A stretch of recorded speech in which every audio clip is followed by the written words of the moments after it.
You are now listening to the Hot Take Hot Box.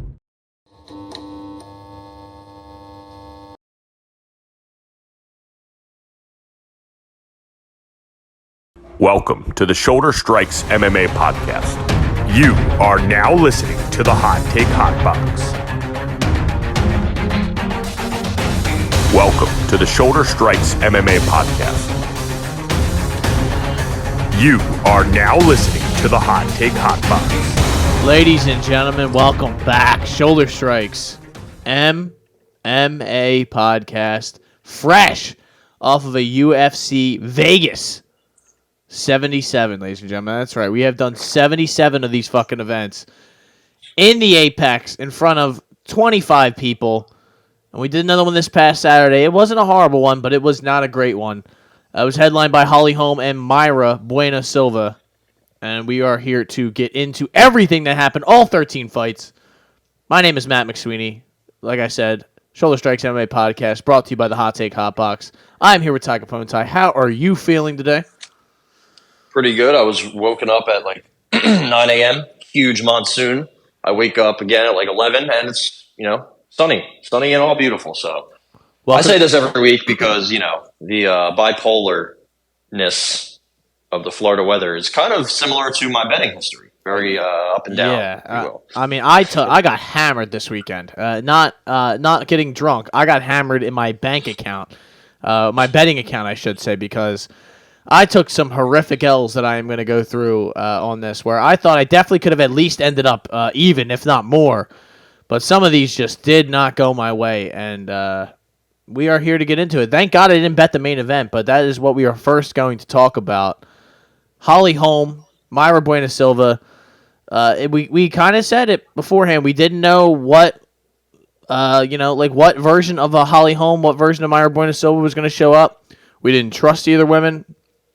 Standing ninja choke is the official listing on here for Mayra Bueno Silva getting a huge, biggest victory of her career against Holly Holm, and hopefully this means we never have to see Holly Holm in a main event ever again. But I am not so sure that is going to be the case. But honestly, who knows? It is a big win for Mayra Bueno Silva, but I got to be honest. I just left this really feeling nothing. Yeah, the only thing I'll say is it's a fresh face, it's a fresh name for a division that, it's hardly a division. People are talking about Ronda coming back. That's how, pathetic this division is. I don't know. Like I said, it's good. It's kind of good. It's just what really changes. It's still very up in the air. It's still, who's next? Who's this? Who's that? I think Norma should probably be the runner. Honestly, what they should do is, and it seems like there's some bad blood between. Did I say Norma? I think I did say Norma. Mm-hmm. Bad blood between Mayra and Juliana Pena. I think Juliana Pena just, she's just like a chihuahua, right? She just keeps going and going and going until somebody notices her. And maybe she just hates Brazilians. Honestly, it could be, it could be true because she was talking about Amanda's scared of me and this and that. It is good in the sense that a Brazilian left in Amanda. Now a Brazilian's kind of, trying to save or revive the division in Mayra Bueno Silva. And she's a tough opponent because she's just so powerful. Like her standing ninja choke, man, that can't be easy to lock in and submit somebody that quickly, And she also has super, super good power, like something you don't really see that often. Like Holly will, pick and prod and poke and move around, but I don't know if you noticed her right eye was kind of getting busted open just from a couple of those big left hands from Mayra Bueno. So Bueno. It's funny, her whole career, I thought she was Buena, like literally her whole career. So I don't know what I'm doing. I don't know what's going on. I have the Derek Cleary effect that Bruce Buffer struggles with. But I think that's the fight to make. I don't know what else you even consider. There's kind of some bad blood there. I guess you can market her in whatever way you want to. There's just nobody else. Raquel Pennington, no. Ketlin Vieira, no. Whoa. Holly Holm's still in the top 5. No Raquel Pennington for you? Yeah, she can be on deck. You can give her to, a Renee Aldana or something. I don't know. I think Ketlin Vieira is fighting Pannie Kianzad. Is that a thing? I could be wrong. I'm not too sure about that, but like, they're Listen talking to about what you Misha just said, though, real quick. I mean, people are talking about Misha Tate running it back with Holly, and the winner gets a title shot. It's like, all right, I don't think that's, I mean, Chelsea Chandler's ranked in this division. She's ranked. She's 15th. So, like I said, I don't know what you do. Maybe you get some girls to move up from 125. We've talked about this so many times, man, where we just been like, we try to figure out what to do with these upper weight classes of these women's divisions. And really, though, what can you do other than just they have to get lucky and find somebody that can hold the torch the way that Amanda did. But no, there's nobody really in sight. I think an outside chance would be Valentina if she lost to Grasso in the rematch. But I don't think she's going to, man. Like, beating her twice in a row, it's going to be tough unless she takes another steep little fall off. I think she can move up, and then I don't see how she couldn't, run rampant through 135 the way it's shaped up now. I mean, imagine her and Juliana Pena. Yeah, so that could be an option if Erin Blanchfield wanted to move up. I don't see why she would, because she's pretty much the future of that division. But that could be an option if somebody in the 140, like if Norma could stay at 135. The problem is I don't think she can, man. I mean, look at her lower body. Like she's thick. She's got some big legs. She's just a big girl. She's tall. Like, I don't think she can make 135. If she could, she'd be up there for sure. I know she's ranked there, but yeah, man, a lot of 135 is girls from up and below that are just kind of in between. It's a really weird place, but Mayra Bueno Silva made a nice statement. Standing ninja choke. If you bet on Holly Holm like I did, she was like the last one in multiple parlays, and she just she won the first round, but at the end of the first round she started getting hit a little bit, put against the fence, and I mean, she's 41, man. What do you expect? She's going to fall off. And I don't know if you saw the video of her walking into the arena. It looked like they were taking her to get executed, man. Yeah. It looked like when Megan Anderson walked in when she was supposed to fight Amanda. I was like, oh man, I don't want to be here. I shouldn't be here. How do I leave? And that's it's terrifying. She can probably still fight and win some fights, in this division, which is just kind of sad. But I really, really hope we're done seeing her in main events. But I wouldn't be surprised if they ran it back with her and Misha Tate. Like that's a rematch. Honestly, would not be surprised at all. Dying to make a rematch in that fight for so long, and now that both women are in their 50s, 60s, even. Oh, come on. I don't know. Just who cares? Just be honest. Who cares? Like, really, who gives a shit about any of this? I do like Mayra. I think she's a bit marketable, right? She's Brazilian. A little bit. She's a Brazilian. She's not bad looking. Again, that helps in ways as it shouldn't, but it does. She's Brazilian. She can kind of carry the crown from the previous Brazilian champion. She has a bit of a whatever. I don't even know where this Juliana Pena beef came from. Again, Juliana Pena just we would all have beef with Juliana Pena if we were in the same profession. I have beef with her. Yeah, like she pisses me off, man. But yeah, there's just not really much else to say. It was just a good performance by Mayra, and I will say, she's 31. She's won 4 in a row. I'm sorry. And she's starting to get him done 3 finishes in a row. That's pretty impressive. I mean, you can look at her losses. The Marina Moroz loss was kind of, I don't want to say a fluke, but it was a while ago. And the Manon Fiorot loss was tough, man. Manon Fiorot was pretty solid, and I think she was down at 125. So Mayra's in her good weight class, her actual weight class, and I mean, a knee bar, an arm bar, and a standing ninja choke back to back to back. That's tough, man. That's really tough. Like, those are not the easiest submissions to get off. So good for her. Level competition's weak, but what are you gonna do? Hey, man, she slipped that shit in very quick, easily. Last time Amanda Nunes got finished was I believe, a loss to Amanda Nunes when she took that head kick. So it's not exactly an easy feat, although, Holly Holm is very old now. I always was curious or wondered why she chose to implement the strategies that she always did. No matter the opponent, like, it felt like if you would have just stayed at kickboxing sort of like outside range and just tagged up Mayra Bueno Silva, you would have been fine. And it seemed like she was having success in that department for the most part. But then it just I guess she decided not to do that. I guess I don't know.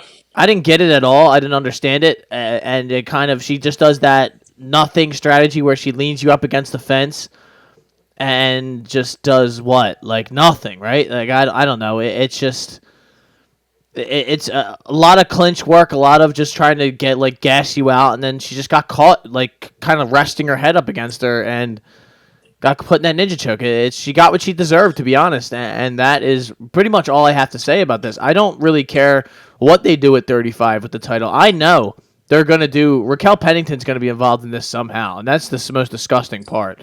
Is that she could be wearing UFC gold soon, and that is horrible. Juliana Pena, right. no, these women that are at the top of this 35 division it's disgusting. Like you said, I mean, our only hope is little mini Nunes making a run, and she's number 14. We haven't seen her in a minute, so who knows what Joe Xian's going to do? What's next with her? I'm all here for that. We need that badly. I need that like I need air. But listen, Amanda Nunes is still the featherweight champion, by the way. That's very interesting.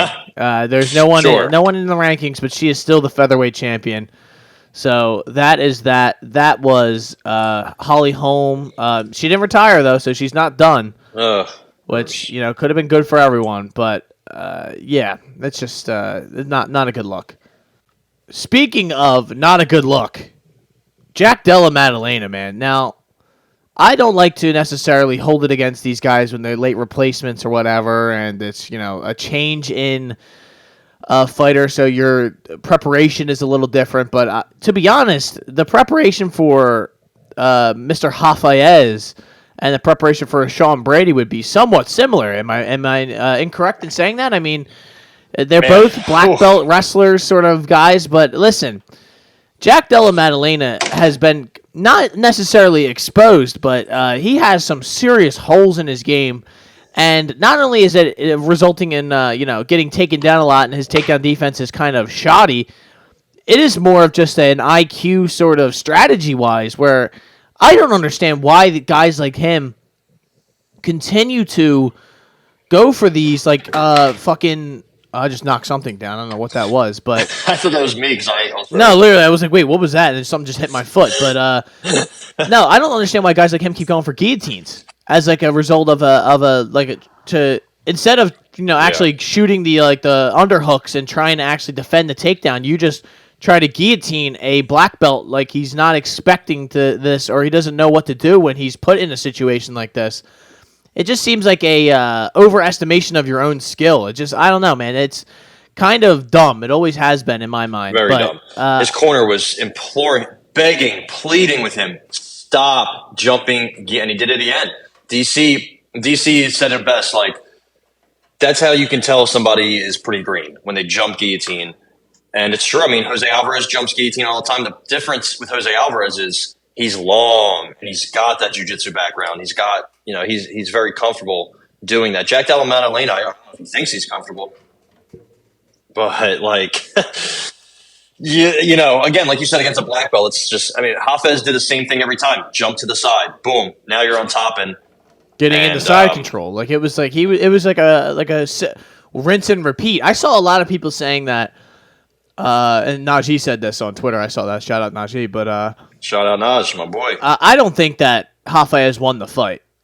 I really don't think that. I think he definitely won moments, and I think he won a round. I thought he started towards the second and third. I know he'd spent some time on top, but it was another situation of where he really wasn't doing much while being on top. Wasn't going for any submissions, or he was just kind of being on top. And then eventually JDM would get up and start beating him up on the feet. But I wouldn't have. It's not like it would have been like robbery if JDM had lost that fight, because he invited a situation where a split was a possibility. He did. The problem is, I thought the second, I know he was getting some takedowns and stuff. Let's see how much control he had in the second and third round. He was doing okay in the second. The problem I had was, if you look at the striking disparity, he was getting outstruck pretty clearly in the second and third. I mean, Jack Della Maddalena outstruck him significant strikes, 27-16 in the second, 62% to 28%. Yeah. And you could see how gassed he was. Right, and even in the third, Jack Della got a takedown. He had almost as much control as Hafez. The second round is where a lot of people still gave it to Hafez. I did not. I know he had some control, but what was he doing with that control? What was happening when they weren't on the ground? He was getting outstruck. He was getting hit a lot. He was landing big shots, but that's all he was kind of doing. You know what I mean? He was just throwing those big counters, and it was kind of working. Like, he was hitting Jack Della for sure, and I think Jack Della does as weak as he is on the ground, or I guess as big of a weakness his ground game is. I know he has that submission over Randy Brown, but let's be honest, he pretty much knocked him out. I think he leaves a lot to be desired in the striking. Not a lot, just a little bit. I love his combos. I love his body work, but man, he just kind of stays in there. He stays around, and like you said, gets hit. Basile Hafez was not this knockout artist. He came in here as like a replacement for Josiah Harrell, and he was pretty much a bigger version of Josiah Harrell, a grappler, a jiu-jitsu guy. And honestly, dude, the fact that he went all 15 minutes is crazy. I remember so many people were like, yeah, I mean, if he doesn't get the first round sub, he's done. And when I watched him fight before, he was pretty much first round or bust. Like, he would just get so tired after the first. But man, he really hung in there, and he did really good for himself. I mean, he's going to get another fight. He's going to get a couple more fights. He should. And 3 of 20 on the takedown. So Jack Della, he stuffed a lot of them, but it wasn't about the accuracy of takedowns. Hafez. I feel like a lot of those takedowns aren't measured. Like, I feel like because he was going for guillotine. Like, I felt like more than that, right? Like, I don't know. I don't know how they do the numbers, but it just felt like maybe. I don't know, man. That number doesn't seem right to me. It seemed like he was going down more than like a couple times a round in a couple of those rounds. 5 or 6 times it felt like he got taken down. Yeah, but first round he definitely got taken down 3 times, and then he didn't get taken down any other time. It says. I mean, I'm sure he was reversed in the 3rd round, so he did end up. Basile ended up on top, so I guess that counts. But yeah, I mean, Hafez just going to the head, and Jack Della's mixing it up a little bit. Nice body shots. He's really good at the body, but yeah. What did I want to hold on? We always have to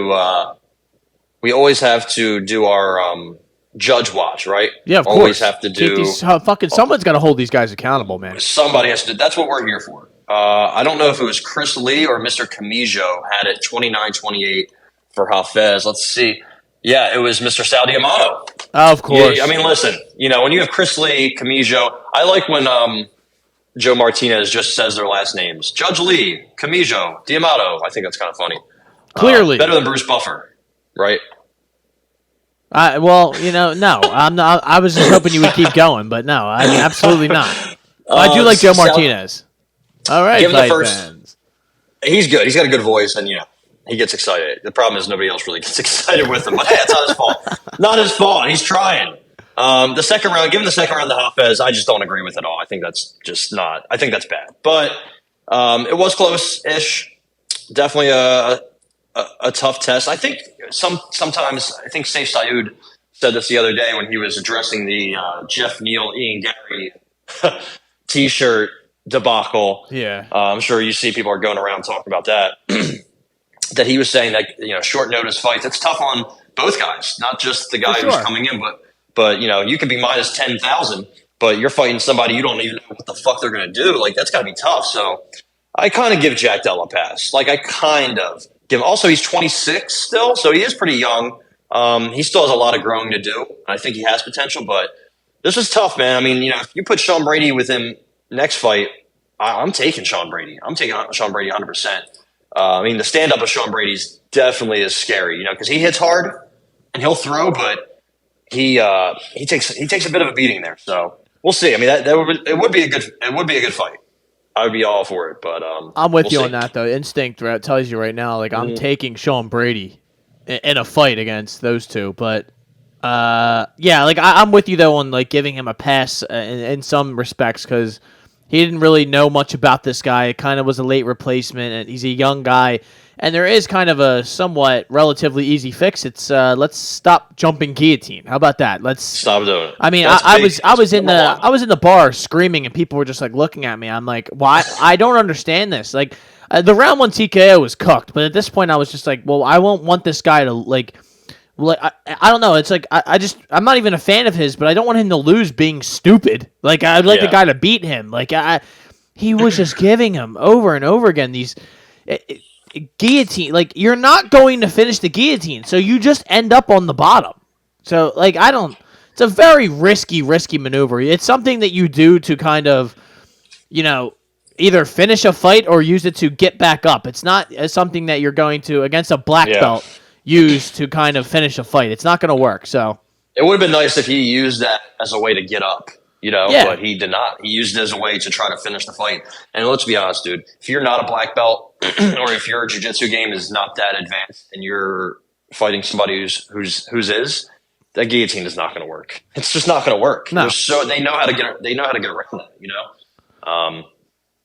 So yeah, couldn't have said it better myself, but that is a kind of a wake up call, I'd say, for Jack Della Maddalena, and hopefully, it's the best way it could have happened because he didn't take an L, and and Basile gets another, gets a lot of shine on him, gets a lot of respect, and you get to see him fight again because he obviously has some skill and he obviously has some serious grappling and wrestling. So it's can't wait to see that guy get back in there again. But how about Francisco Prado, man? We were talking about him before this, man. This guy is a killer. He's got 6 TKOs, 6 submissions, and he's 12-1. He finishes every fight that he's ever won.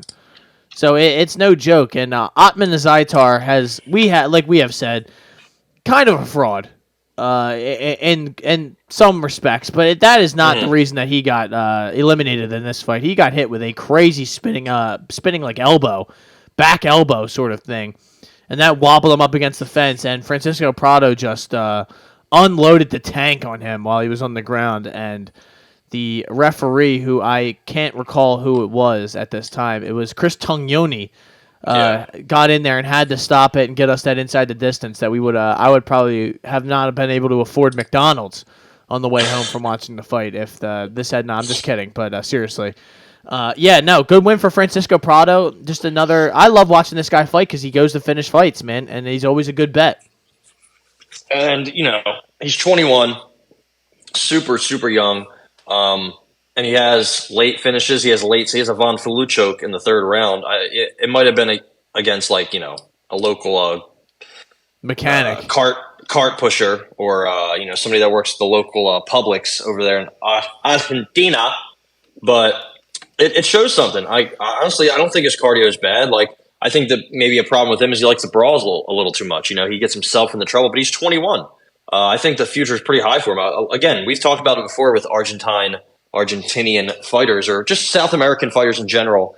Very weak regional scene. So when they get here, it's kind of, their first test is a very, very huge test, and usually they don't pass. Like, they'll gas out after a couple minutes, or they'll have a real big glaring weakness somewhere. I don't know where his weakness is. Maybe it's on the ground if you can control him or something, but dude, he had Atman Azaitar bleeding from like every single part of his head. Yeah. He had a cut that it looked like it was towards it wasn't on the back of the head, but it was like the top / back. Like, it's hard to explain.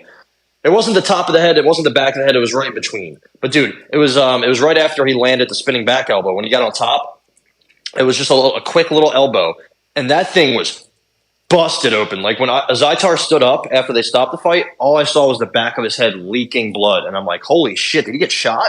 Yeah. And his eye was cut. He had a cut between his nose. Like, Prado was I mean, he dealt a lot of damage in a short period of time. I know it went for almost a full round, but that went from 0 to 100 real quick. So good win for him.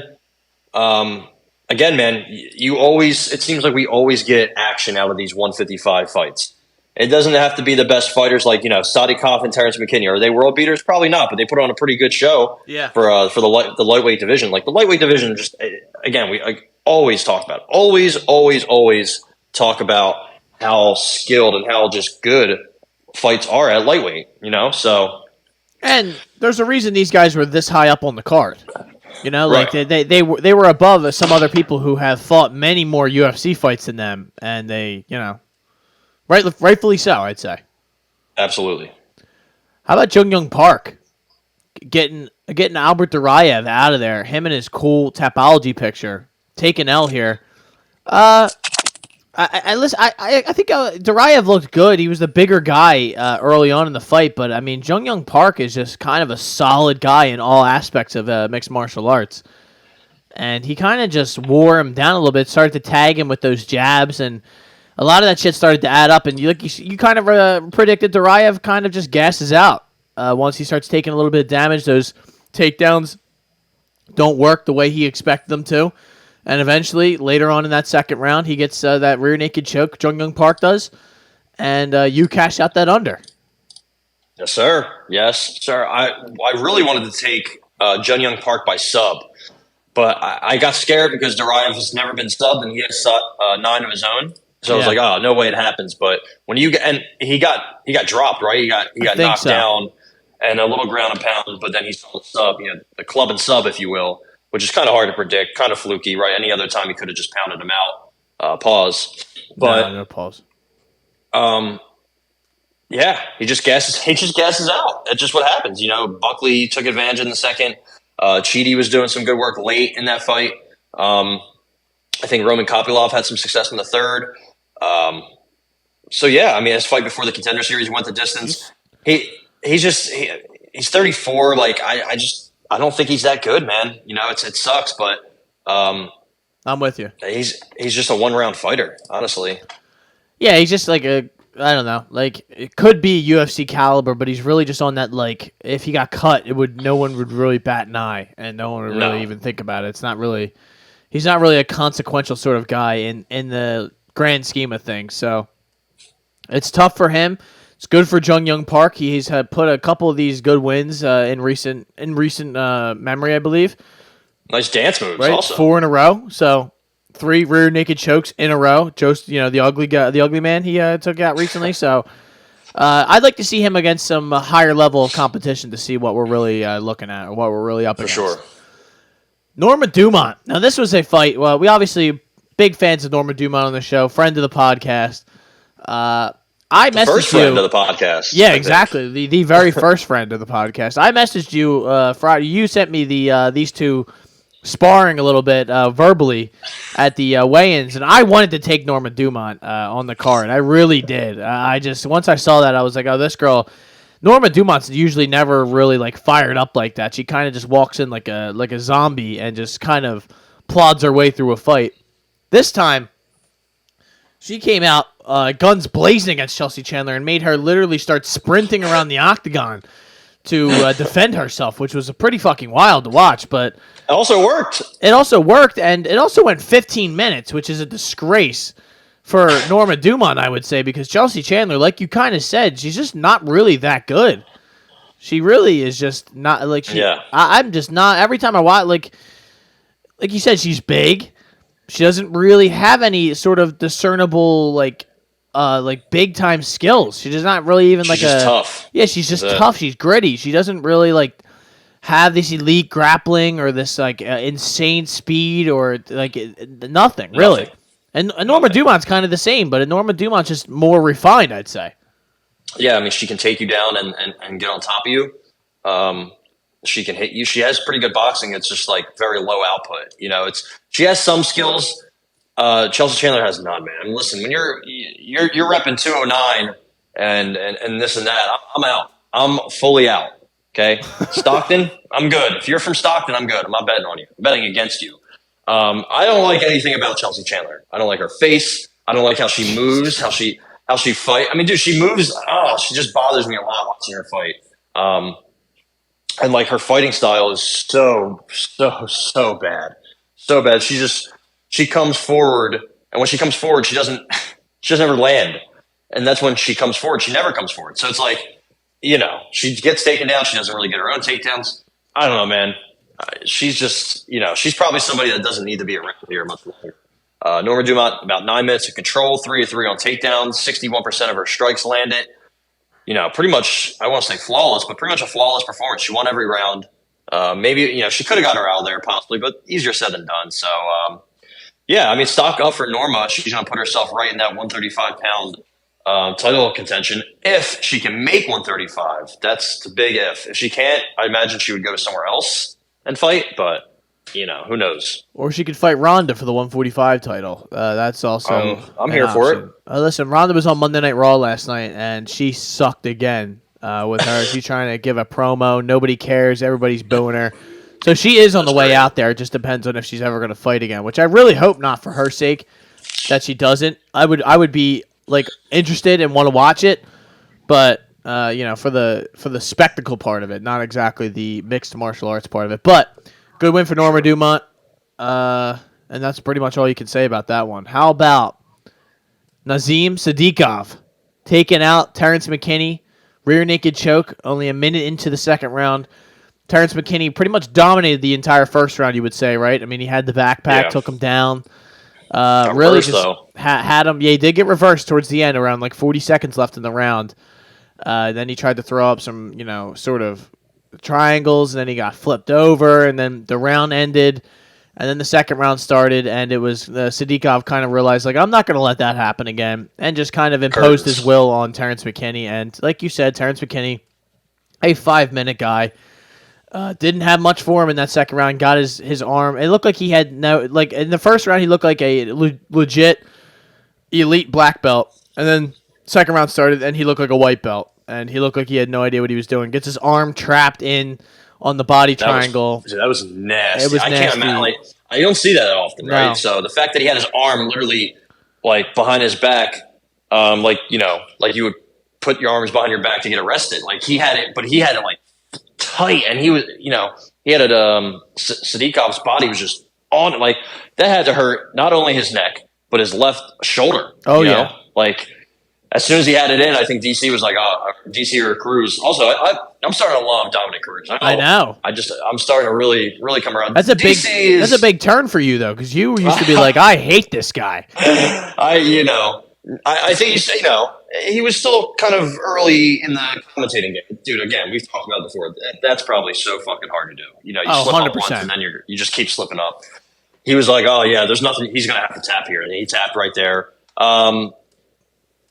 So what did you think of – I know a lot of people are going to say the same thing. Oh, excuses, excuses, excuses. You lost. What do you think of Terrence McKinney going on Twitter afterwards and saying, listen, I get it. I lost. However, Sadikov was grabbing the cage and Keith Peterson kept swatting his hands away, and that's it.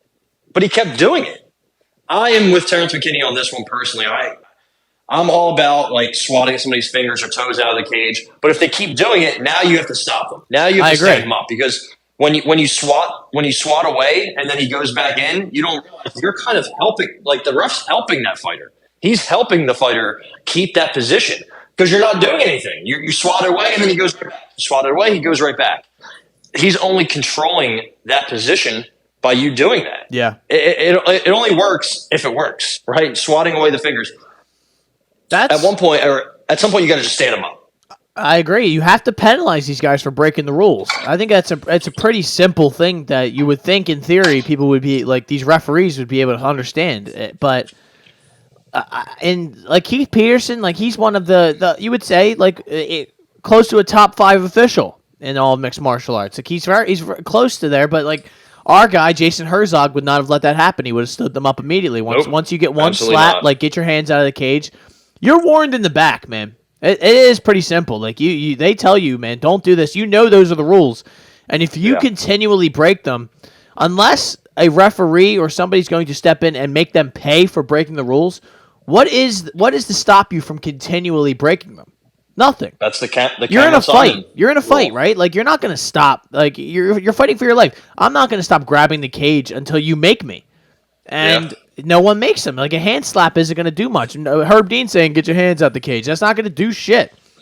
Yeah. They're going to keep doing it. The problem with Keith Peterson, he doesn't talk much. He doesn't verbalize or vocalize anything, like at all. He just it's the craziest thing ever. It's really the craziest thing ever. He doesn't, I don't know. Also, Terrence McKinney said he was the ref in the Dober fight. I forget what the correlation there was, but I guess he thought that should have been stopped. Terrence McKinney, not a fan of Keith Peterson, and listen, he's getting some haters. Dominic Cruz is still up there, so but back to the fight. I think Sadikov did really well in that second round to adjust. Listening to Ray Longo, Matt Serra, some of the Ray Longo specifically. I don't know if Serra goes to fights as much, but Ray Longo's great, one of the best coaches in the game, and you could tell. What an adjustment in the second round. And I think early in the first, McKinney landed a nice straight left, but after that, Sadikov. There wasn't much striking, but Sadikov definitely dictated the pace, walked him down, took him down, and man, that was it. That rear naked choke was nasty. So shout out to the Black Wolf. Shout out to the Black Wolf. Shout out to Terrence McKinney, because I don't know if we're going to be seeing much of him anymore. I mean, I guess. Yeah, 3 or 4, man. Yeah, like he might have one more max at this UFC under the UFC banner. Did you see our boy Daniel Lacerda is getting another fight? I feel like he's the only fighter to go 0-4, getting finished in all 4, and get a 5th fight. Is he really? I guess if there's anybody that deserves it, it is him. But it's just still kind of funny to me. He sure is exciting. It's just, like, I don't know. And honestly, back to, like, I don't really think that the fence grabbing is an impact, but I feel like Terrence McKinney was going to take that L no matter what. It just seemed like the tide turned once he didn't get that finish in the first round. I kind of knew once they got off the stool, I was like, oh, boy, like, I'm on the wrong side here. I thought we had it in that first round, and it's just we're kind of cooked here. But I know, man. I know. I saw him with his back with like 4 minutes left in my guard, man. Just be easy, throw some shots, punch him a little bit, drop his hands. He couldn't do it. Like, I just think he was overmatched. I think the defense of Sadikov was on point.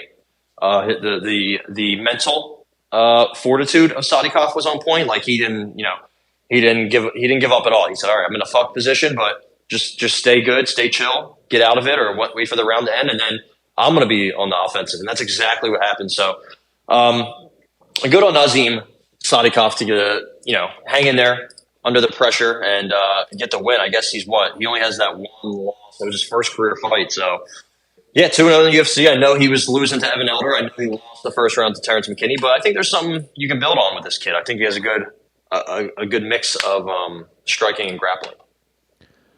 How about Melsick, the gun? Bogdasarian getting a unanimous decision victory over Tucker Lutz. You had Lutz money line here.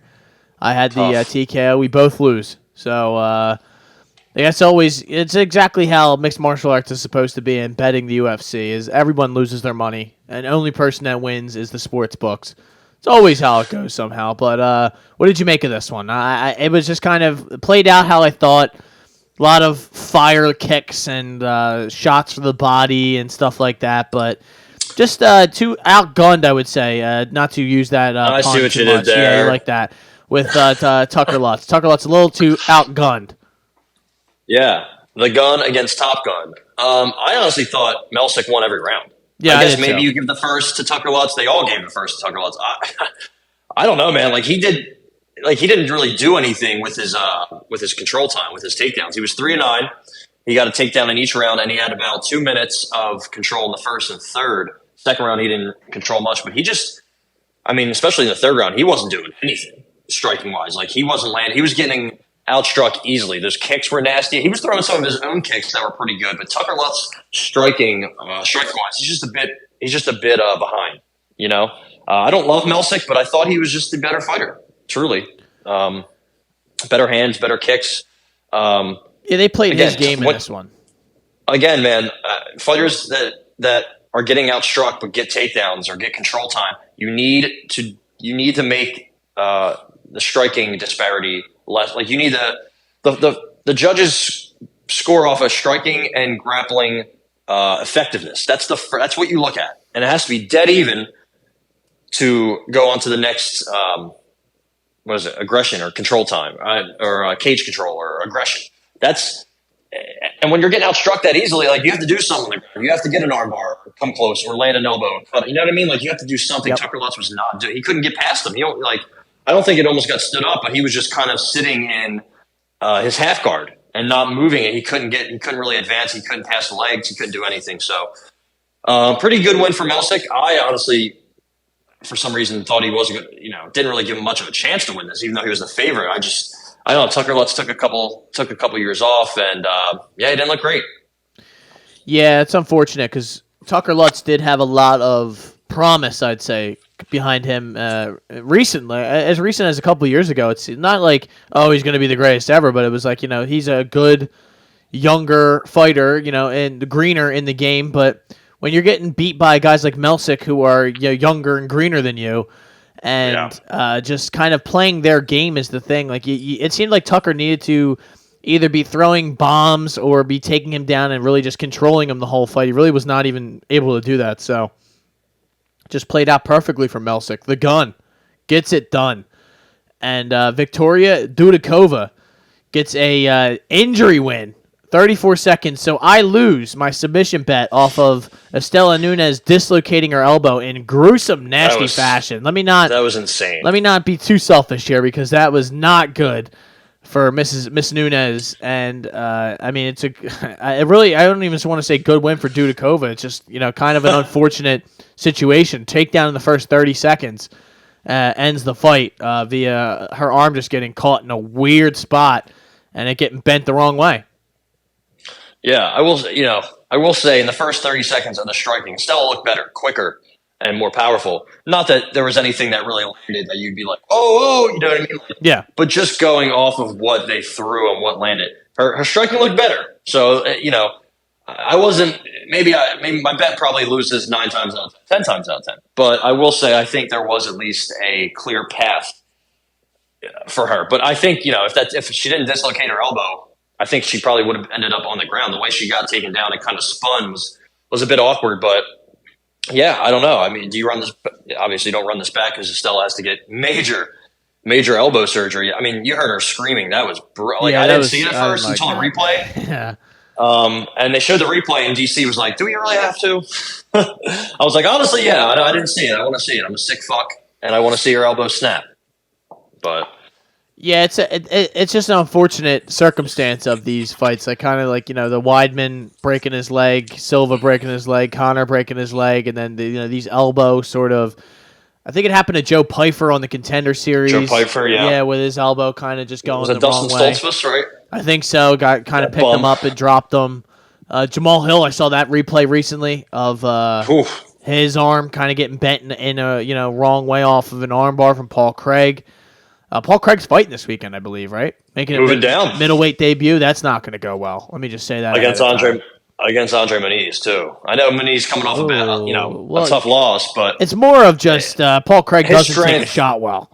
Right, and that's Paul Craig's biggest strength is now he's fighting a fucking world-renowned jiu-jitsu guy. You know what I mean? Like, sure, he can catch anybody, but that's a very, very, very tough matchup. If he was fighting Alan Amadovsky in his debut, I think, we would know how that one would go. But I'd be curious to see how that plays out, to be honest. Truly. First. Yeah, like, I don't know who's going to sleep first there. It's that could be a double knockout. I don't know. Or is he going to sit in his guard and get caught in some dumb shit? That definitely could happen too. But right. How about Melky Zal? Costa getting it done against Austin Lingo. Kind of a lot of this played out on the feet, it seemed. And Austin Lingo was just a step behind, taking some shots. Austin Lingo did his own thing a little bit here, but this really was just kind of a Costa just sort of coasting. Masterclass. Yeah, like that's what it just seemed like. He really wasn't even getting pushed too much. He just had the upper hand the whole time. He was hurting him to the body over and over. Yeah. With those kicks, man. He looked really good. I'm on board with Melky Zayel. Melky Zayel, right? Melky, He's something like that. 26 years old. He's pretty big for featherweight, which is, I think, where they fought, right? Is this featherweight? Yeah, 145. That fucks me up, beyond belief. The Moises fight, that's just on short notice. Did they fight up to at 155, right? Yeah. So that I don't count that. I know hold that against the guy. But no, I'm with you on that. And he has a bunch of losses on the regional scene. Like he's taken some tough fights. He's went through it. He was like, when you look at some of his losses, the guys are 10-1, 7-1, 8-2, 13-4, like 10-2. He wasn't fighting bums completely. So I think that's good. He's very young. I think he just has a really well-rounded game. His kicks are nasty. He has some pretty good striking with his hands. He does a good job of getting out of the way. Austin Lingo just couldn't really hit him with anything. And Austin Lingo is good boxing. It's a little ugly. He's a little plodding forward, but Sal D'Amato, 10-8 in the third round. I don't know about that one, but classic. He has to mix it up a little bit, if you will. But no, I like Melky. I think he can do some damage, make some noise at 145. I think he's a good athlete. I think he's got just a good all around game. I know we didn't see too much of his ground game here, but it's another strength of his. And I'd like to see what he does going forward. Yeah, it's just. I'm already sitting here looking at this next fight. Evan Elder, Genaro Valdez. This was one that I thought for sure I was getting that inside the distance on. And Brutal. I mean, you kind of like Genaro. He does not take a shot well. He gets hit and he gets hurt, but that Mexican spirit, he survived, man. And he gets a unanimous decision loss to Evan Elder, who needed a win. Yeah. Adelaide Bird, she was the one in this fight. She got bored and said, I'm going to give you a 10-8 for the third round, which I also didn't agree with. I guess it was closer, yeah, but it wasn't that, Evan Elder dominated the second round until he got dropped, right? So pretty good fight, honestly, pretty good back and forth. Evan Elder hurt him to start the first, second, and third round. So, it seems like the guy has a glass chin, but then after that you crack it, now it's like a solid chin. It's like, how the fuck does that happen? Bless you. Thank you. How does that work? How do you go from having no chin to the best chin ever? I don't know. But either way, another lightweight fight, another, action-packed fight, a lot of volume, a lot of, a couple knockdowns. So good win for Evan Elder, getting back in the win column. I mean, he's had some real tough luck fighting up against already a big guy at welterweight in Preston Parsons, and then beating a guy in Sadikov. You're up 2 rounds to 0, and then beginning of the third round, nasty cut ends the fight. So good to see him get the win. I have a little bit some questions about Evan Elder, but I believe he is fairly young. Yeah, he's 26, 5. So there's definitely some work to be done, but I do like his base game. Yeah, nothing to write home about necessarily, but he's like you said, he's younger, and there's plenty of room for growth. Talk about room for growth, which we need it. Azat Moxham, he got himself into a little bit of a close one here against Tyson Nam. Do you agree with the decision here? I thought it was a very, very close fight, but he got outstruck by a lot. Yeah, I think Tyson Nam almost doubled him up in significant strikes, if I'm not mistaken. And but Azat, based off those takedowns, the control, he gets the W. But did you agree with this? Yeah, I think the second round was pretty close. That's probably the deciding round. I guess I'd have to. Yeah, I just rewatched it, but I guess I'd have to rewatch it again. It was just kind of like low volume. There Typical wasn't Tyson Nam fight. Yeah, and honestly, a lot of what Tyson Nam did, I don't think it's like it should penalize you, but I just don't think it's as impressive. I think a lot of the reason why his strike total was so high is because he kept, just pounding Azat's leg. He went to the leg a whole lot, 35 and 36, man. His head strikes were he very inaccurate. Not to say Azat was picking him apart, because he was not. Very weird fight, just very close, low volume, but Brian Pucillo, never heard of him. He gave the fight to Tyson Nam. I don't know. I don't have any qualms here, if you will, but yeah, like this. Also, Tyson Nam, Ricky Simone are cousins. Did not know that. Wow. Well, you learn something new every day. It's truly, that is the game of UFC. And I have figured out, though, through watching this event and all the mistakes I've made in the past, that I believe that in the Apex, man, I think my new system is just, I'm going to bet every fight to go to decision. Because it seems like the first 5 did. So no, seriously, like it seems like they are just more content to go to the decision in this environment than it's kind of like no crowd, bigger ring. It plays out more like a sparring session. I know not like that, but like it's kind of a more intense sparring session. You don't see a lot of like gruesome finishes. Of course they happen, but yeah. Other than that crazy arm break, there were a lot. Like the first 7 fights, 6 of the first 7 fights were all decisions. And then eventually we got to, submission. There was only one real knockout the whole night. So it's something to look out for, I would say, in the future, and something to consider when going to the betting that trend, window. baby. Let's do it. No, like and the environment, it just leads to that, because it's just when you're watching the fight, you're like, it's like watching a fight in a library. You're like, oh man. Well, thankfully, they're taking a month off-ish to come back to the Apex for Vicente Luque, Rafael Dos Anjos. We will be betting the over 4.5 on that one. That's for sure. Well, I'll never bet a Luque over though. I mean, that guy. That's true. That's true. 5 rounds for Luque to survive. I mean, I guess we'll have to. We got some time to think about that. I'll have to see. Also, that card is just. I mean, I'm looking at it.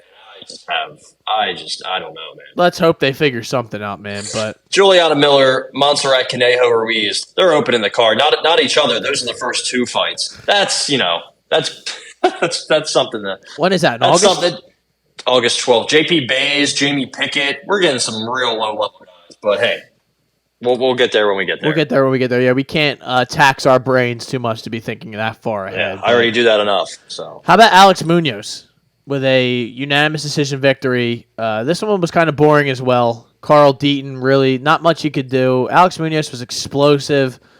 Landed a couple like bomb left hands. Dropped him in the third, I think. Yeah, right? he did Or drop second. him. One of those rounds, it kind of they all just Third, mushed yeah. together at this point. But because this was one I had to go back and watch later that night because I didn't watch the first 2 ones live. But yeah, no, I mean it's a good win for Alex Munoz. The decision bet was one of my high quality bets of the night, and one of my only 2 wins, I think, of the 7 that I lost. I think 7 or 8. I got cooked. Let's just say that. But good win for Alex Munoz. Yeah, good fight, good win in his return. I think if you had the parlay special, I don't know if I gave it out, but Perez Munoz parlay was just easy work. I mean, I don't think either of them even lost a round. I guess actually Sal D'Amato, he got a little bored. Second round, he gave the second round to Carl Deaton. Meanwhile, Mike Bell had a 10-8 in the third round for Munoz. Again, these guys were just as bored as we were. Coming up Yeah, they had to be because some of that shit you're just like, okay, like we're. I don't I'm know not where gonna- the I'm not fuck gonna you bat an saw eye. that. Like, yeah. However, what the hell? So but yeah, it's like okay when it doesn't affect the fight, where it's like, all right, yeah, like whatever, man. Like you gave, but it's like, what if it came down to like that card and you gave it to Carl Deaton because you were fucking bored. yeah. Or I liked his aggressiveness. It's okay. I liked his hair. Yeah, like okay, man. Like Carl Deaton's not horrible either. Like these are kind of like 2 guys that I'd like to see on random prelims. Like this is the kind of fighters that I think they need more of. The 155, 145, 135, where guys just come in ready to throw down, and it's For sure. wasn't a crazy exciting, but it was just kind of I don't know. I was intrigued, but Eileen Perez, one of your favorites. I really can't believe she didn't finish this fight. And honestly, I am kind of mad at her. She didn't really go for it for good portions of the fight, but I think she had tired herself out because she tried to kill her in the first round. And Ashley Evans Smith, you got to give her credit, man. She took a beating, and she did not quit when she could have. There was plenty of opportunities to quit in this fight. She did not. Eileen Perez gets a unanimous decision victory, but it does not cash out our plus 200 inside the distance. Yeah, I mean, she got fucking smoked, man. She got fucking dog walked. She's now 6-6, so hopefully that's it for her. She is 3-6 in the UFC. How about that? Her 3 wins. Beck Rawlings. There you go. I believe, is she in the WWE or is she in BKFC? She's in BKFC. She's lost 3 in a row in BKFC, actually. Veronica Macedo, when she was Veronica Macedo, who was just not good. And Marianne Renault, who was about 95 years old, maybe? Could be older. Yeah, that's her 3 wins. So Ashley Evans Smith, She had a W against Fallon Fox back in the day. Don't forget that. I'd like you to. Oh yeah, she was the first one. She was the first one to expose Fallon Fox. Obviously, I don't know if anybody knows The Queen of Swords. The Queen. Or King of 47 years Swords. old now. I'm not. I'm not sure if she's the queen or king of swords. However, she did beat the absolute life out of some chick. I remember she broke her skull, and then she found Ashley Evans Smith and got fucking steamrolled. But yeah, Eileen Perez. Listen, there was multiple times. Ashley Evans Smith, I think, was thinking what a lot of the fans were thinking. Maybe not me or you, but a lot of the fans were thinking, "Hey, why don't we give her a nice oil check?" Right? I don't know if you saw Ashley Evans Smith had a nice finger in the butt. I mean, that happens in fighting. I don't think people realize that as much. It's just mainly about the jokes. She had to hold on. She had to grab something, and Eileen Perez has a lot of cheeks. Let's just say that there's a lot of lower body on Eileen Perez, as she likes to show you after her fight with her extensive twerking. I'm here for it. I am here for it. I'm not going to ever stop an Argentinian woman from shaking her thing. All right. But I will say though, her wrestling, her striking's gotten a little better. I don't know if this is the best fight to really, review that, because Ashley Evans Smith is not really giving you anything back. It'll be interesting to see if she fought that Haley Cowan chick, because I don't think Haley Cohen is very good, but I think she kind of has similarities to Eileen Perez, where it's like kind of decent striking, but they're mainly ground game is what they both do. They're mainly wrestlers, so they should run that fight back to see which one's legit, which one's a fraud. But hey, I'm all in. I'm buying all the Eileen Perez stock. I don't remember Haley Cohen fighting. That happened in April. I don't remember that. She fought, I believe, Jamie Lynn Spears. Jamie Lynn Ricky North. Simone. I must have been busy this day, because I mean. Listen, there's a lot of cards. Oh no, we watched watched it. a lot of Yeah, fights. I definitely watched this, but I don't. You listen. It might as well not happen.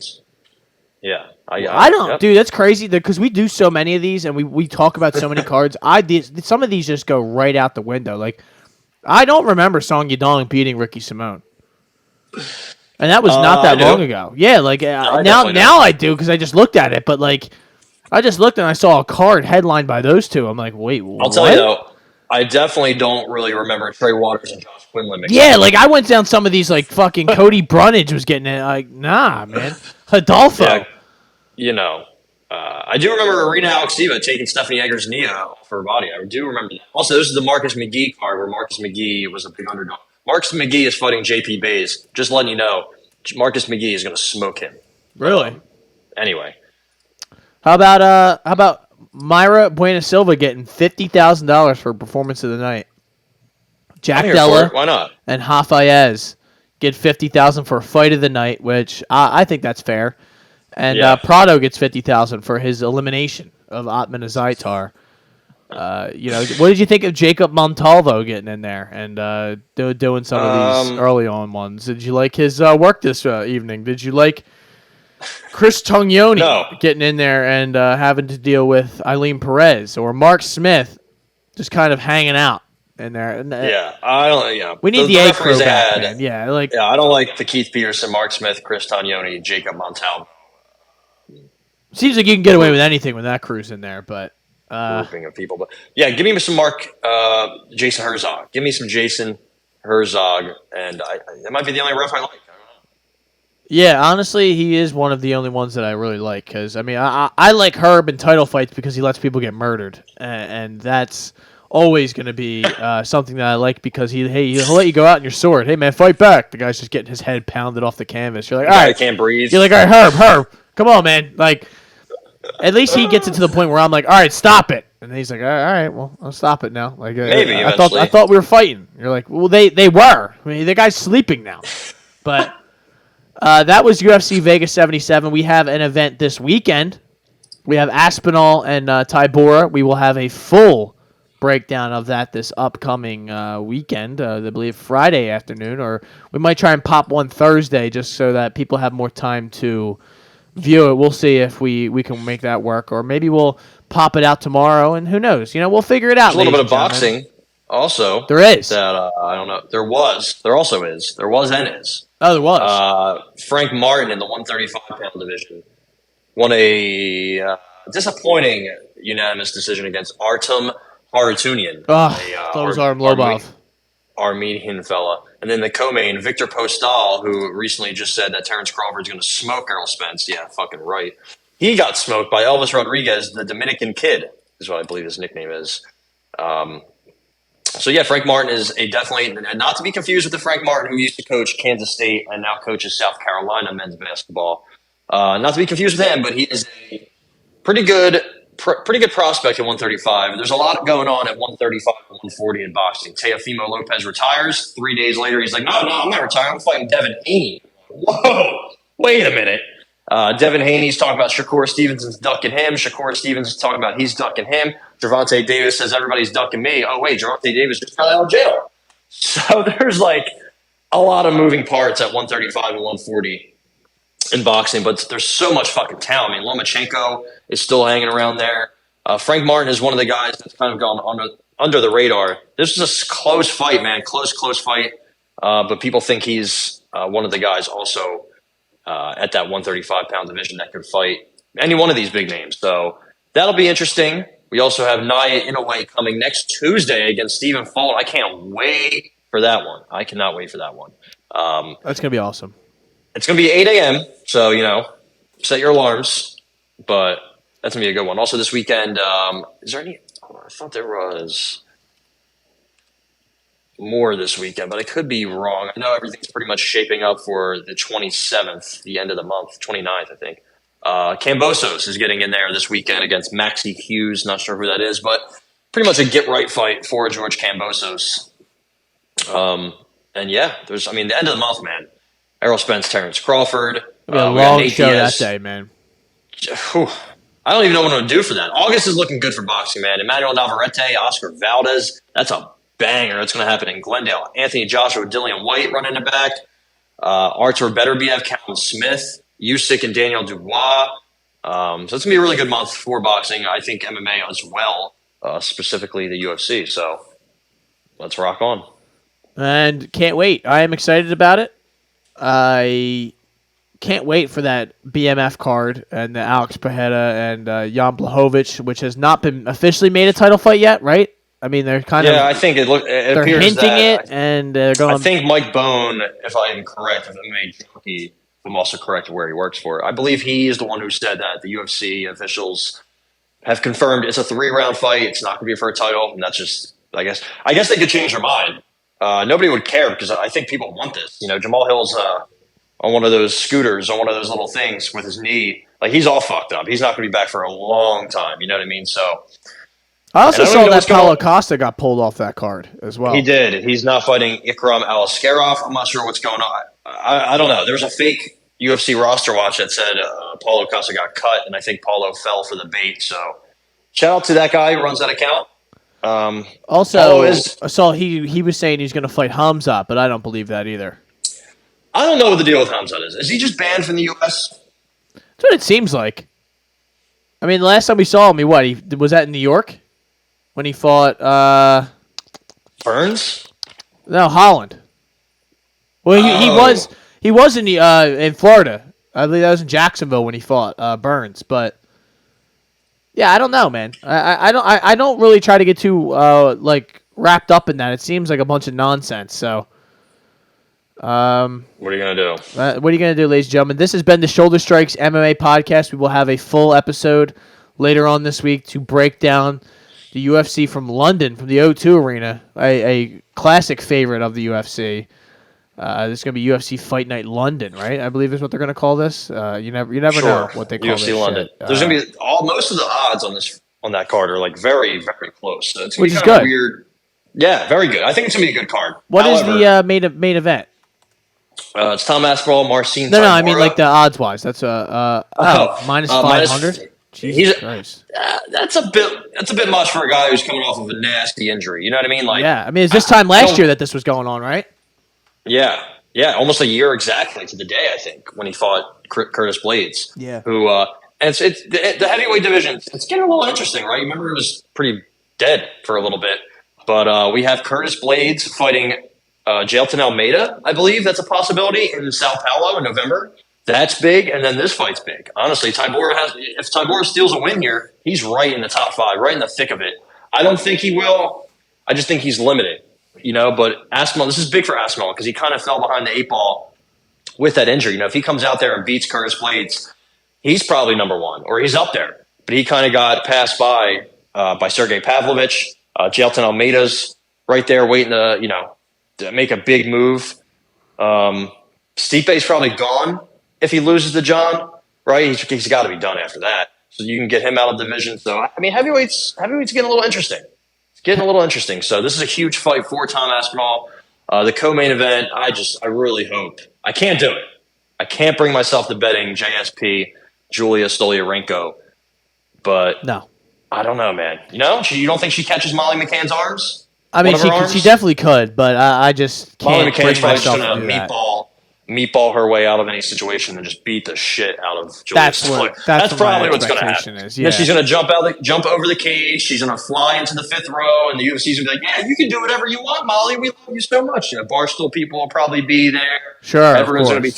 They're going to be singing in the crowd. It's going to be the best night ever. Not for me. I'm going to be very upset. Molly inside the distance is plus 130 for the record, but yeah. Well, I'm not a fan. I can't wait. The Pavlovich Almeida Super Bowl, the Shoulder Strikes MMA Super Bowl is right on the horizon, man. That's going to be up there with Nora Dumont and Aaron Blanchfield. That would be another Super Bowl for the 145 title. No, I'm just kidding. But ladies and gentlemen, we will be back next week. Shoulder Strikes later on this week, I should say. Shoulder Strikes MMA podcast, and Ty is going to have a word of wisdom for you on the way out. Don't drink and drive. You are now listening to the Hot Take Hot Box.